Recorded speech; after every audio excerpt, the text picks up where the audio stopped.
ರಾಯಚೂರು ತಾಲೂಕಿನ ಉಡುಮ್ಗಲ್ ಖಾನಾಪುರ ಗ್ರಾಮದಲ್ಲಿ ಇರುವಂತಹ BCM ಇಲಾಖೆಗೆ ಒಳಪಡುವಂತಹ ಪ್ರಿ ಮೆಟ್ರಿಕ್ ವಸತಿ ನಿಲಯದಲ್ಲಿ ಶುಕ್ರವಾರ ಸಂಜೆ 6 ಗಂಟೆ ಸಮಯಕ್ಕೆ ಕೊಠಡಿಯ ಮೇಲ್ಛಾವಣಿಯ ಛತ್ತಿನ ಪ್ಲಾಸ್ಟರಿಂಗ್ ಉದುರಿ ಬಿದ್ದು 3 ಮಕ್ಕಳು ಗಾಯಗೊಂಡ ಘಟನೆ ನಡೆದಿದೆ. ಇನ್ನು ಗಾಯಗೊಂಡ ವಿದ್ಯಾರ್ಥಿಗಳನ್ನು ರಾಯಚೂರು ನಗರದ ರಿಮ್ಸ್ ಆಸ್ಪತ್ರೆಗೆ ಕರೆತಂದು ಚಿಕಿತ್ಸೆ ಕೊಡಲಾಗುತ್ತಿದೆ. ಚಿಕಿತ್ಸೆಯಿಂದ 3 ಮಕ್ಕಳು ಸುಧಾರಿಸಿದ್ದು, ಓರ್ವ ಮಗು ಆಸ್ಪತ್ರೆಯಿಂದ ಡಿಸ್ಚಾರ್ಜ್ ಆಗಿದ್ದು, ಇನ್ನು 2 ಮಕ್ಕಳಿಗೆ ಚಿಕಿತ್ಸೆ ನೀಡಲಾಗುತ್ತಿದೆ. ಇನ್ನು ಈ ಒಂದು ನೂತನ ಕಟ್ಟಡದಲ್ಲಿ ಕಳಪೆ ಕಾಮಗಾರಿ ಆಗಿರುವ ಹಿನ್ನೆಲೆಯಲ್ಲಿ ಈ ಒಂದು ಚಾವಣಿ ಕುಸಿತ ಆಗಿರಬಹುದು ಎಂದು ಹೇಳಲಾಗುತ್ತಿದೆ. ಇನ್ನು ಅಧಿಕಾರಿಗಳು ಈ ಬಗ್ಗೆ ತನಿಖೆ ನಡೆಸಿ ಅಲ್ಲಿನ ಗುತ್ತಿಗೆದಾರರ ವಿರುದ್ಧ ಕ್ರಮ ಕೈಗೊಳ್ಳುತ್ತಾರಾ ಕಾದು ನೋಡಬೇಕಿದೆ.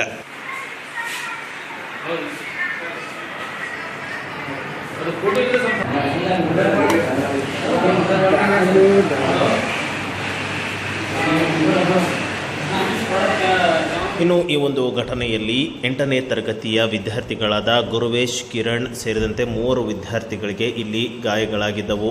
ಕೂಡಲೇ ಅಲ್ಲಿನ ವಸತಿ ನಿಲಯದ ವಾರ್ಡನ್ ಸೇರಿದಂತೆ ಹಲವರು ಆಸ್ಪತ್ರೆಗೆ ಕರೆತಂದು ಚಿಕಿತ್ಸೆ ಕೊಡಿಸಲಾಗುತ್ತಿದೆ. ಇನ್ನು ಗ್ರಾಮಸ್ಥರಲ್ಲಿ ಮತ್ತು ಪಾಲಕರಲ್ಲಿ ಈ ಒಂದು ನೂತನ ಕಟ್ಟಡದಲ್ಲಿ ಇಂಥ ಘಟನೆ ಆಗಿದ್ದು ಒಂದು ರೀತಿಯ ಆಶ್ಚರ್ಯ ಮತ್ತು ಆತಂಕಕ್ಕೆ ಒಳಮಾಡಿದೆ. ಇನ್ನು ಉಳಿದಂತಹ ವಿದ್ಯಾರ್ಥಿಗಳು ಕೂಡ ಕೊಂಚ ಆತಂಕದಲ್ಲಿದ್ದು, ಸಂಬಂಧಪಟ್ಟ ಇಲಾಖೆ ಅಧಿಕಾರಿಗಳು ಕೂಡಲೇ ಇಲ್ಲಿ ಪರಿಶೀಲನೆ ಮಾಡುವ ಮುಖಾಂತರ ವಿದ್ಯಾರ್ಥಿಗಳ ಭಯವನ್ನು, ದುಗುಡವನ್ನು ದೂರ ಮಾಡಬೇಕು ಮತ್ತು ಉತ್ತಮವಾದ ಕಟ್ಟಡ ಅವರಿಗೆ ವಾಸಿಸಲು ನೀಡಬೇಕು ಎಂಬುದು ಸ್ಥಳೀಯರ ಮತ್ತು ಪಾಲಕರ ಒತ್ತಾಯವಾಗಿದೆ.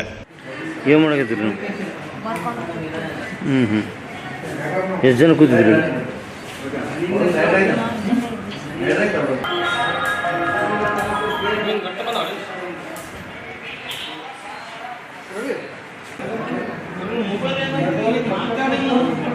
ಎಷ್ಟು ಜನ